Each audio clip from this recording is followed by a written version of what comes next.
आज की वीडियो में हम book 3 8 edition chapter 1 algebraic fraction and formulae exercise 1B question number 4 start कर रहे हैं। Express each of the following as a fraction in its simplest form. Part A. यहाँ पर हमारे पास फ्रैक्शन फॉर्म में क्वेश्चन गिवन है, तो इसको हम सॉल्व करने के लिए सबसे पहले क्या करेंगे, यहाँ हमें एलसीएम निकालना पड़ेगा। तो यहाँ अगर हम देखें तो यहाँ डिनोमिनेटर में a माइनस बी है और यहाँ पर b माइनस ए है। तो यहाँ a पॉजिटिव है, यहाँ a नेगेटिव है, और यहाँ माइनस b है और यहाँ प्लस b है। तो सबसे पहले हम क्या करेंगे, यहाँ से हम माइनस को कॉमन ले लेंगे। तो हम स्टार्ट करते हैं।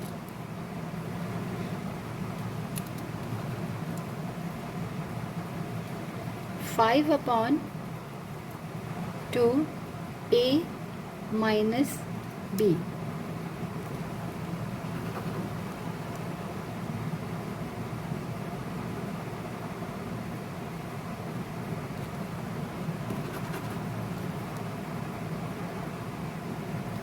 प्लस 4 डिवाइडेड, यहाँ से हम क्या करेंगे कि नेगेटिव साइन को हम कॉमन ले लेंगे। तो जब हम नेगेटिव साइन कॉमन लेंगे तो जो चीज़ नेगेटिव में वो पॉजिटिव हो जाएगी और जो पॉजिटिव वाली है वो नेगेटिव हो जाएगी।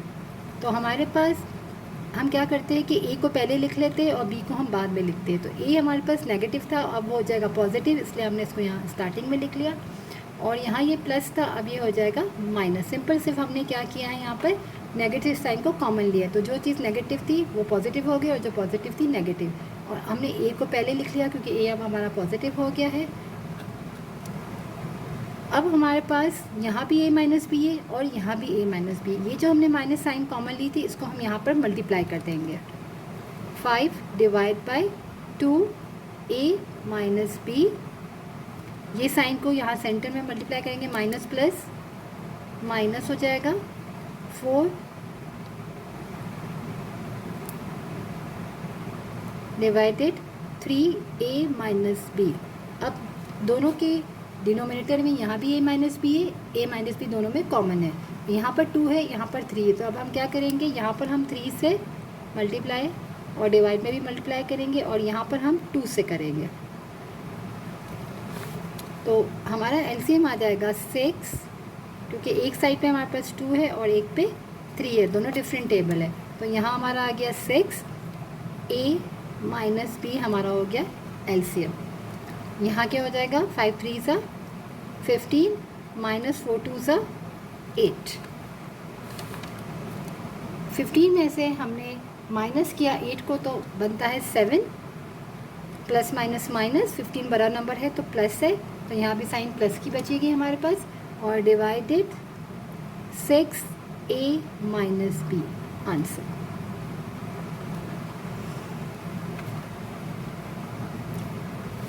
पार्ट बी में यहाँ पर 3c माइनस 7 है और यहाँ 14 माइनस 6c। अगर मैं यहाँ से 2 को कॉमन ले लूँ, क्योंकि 14 और 6 2 के टेबल में दोनों जाते हैं, तो यहाँ से अगर मैं 2 कॉमन ले लूँ, क्योंकि हम लोग को यहाँ एलसीएम निकालना है, तो हम लोग डिनोमिनेटर को देखेंगे कि अगर कोई चीज़ सेम आ रही है कॉमन, और अगर नहीं आ रही हो तो हम सीधा क्रॉस मल्टीप्लाई कर देते हैं। बट यहाँ पर अगर हम देखें तो 2 कॉमन है, तो हमने 2 को कॉमन लिया तो आया 2 7 सा 14 और 2 3 सा 6। अब यहाँ पर हमारे पास 3c पॉजिटिव है, यहाँ पे नेगेटिव है, यहाँ माइनस 7 है, यहाँ प्लस 7 है। सेम इसी तरह जिस तरह के पार्ट ए में हमने सॉल्व किया। तो यहाँ से भी हम क्या करेंगे, नेगेटिव साइन को कॉमन लेंगे। तो ये जो नेगेटिव है माइनस 3c वो प्लस हो जाएगा, 3c माइनस 7 हो जाएगा। फिर ये वाली साइन को हम सेंटर में मल्टीप्लाई कर देंगे। बस ए और बी पार्ट में से दोनों में ये फ़र्क है कि यहाँ हमारे पास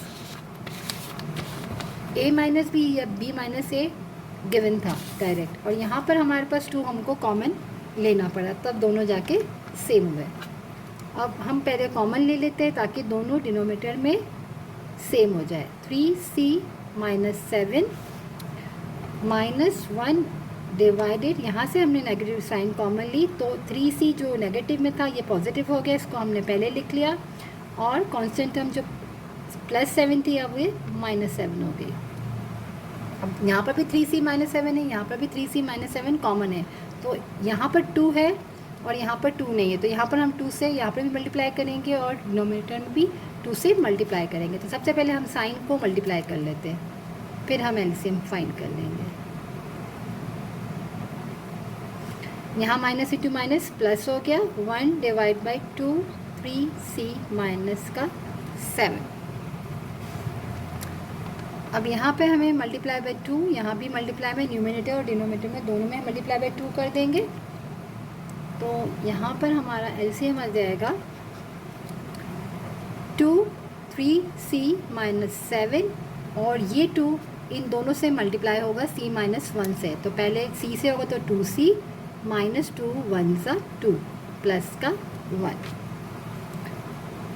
अब 2c और माइनस 2 प्लस 1 तो माइनस का 1 बचा, डिवाइडेड 2 3c माइनस 7 आंसर।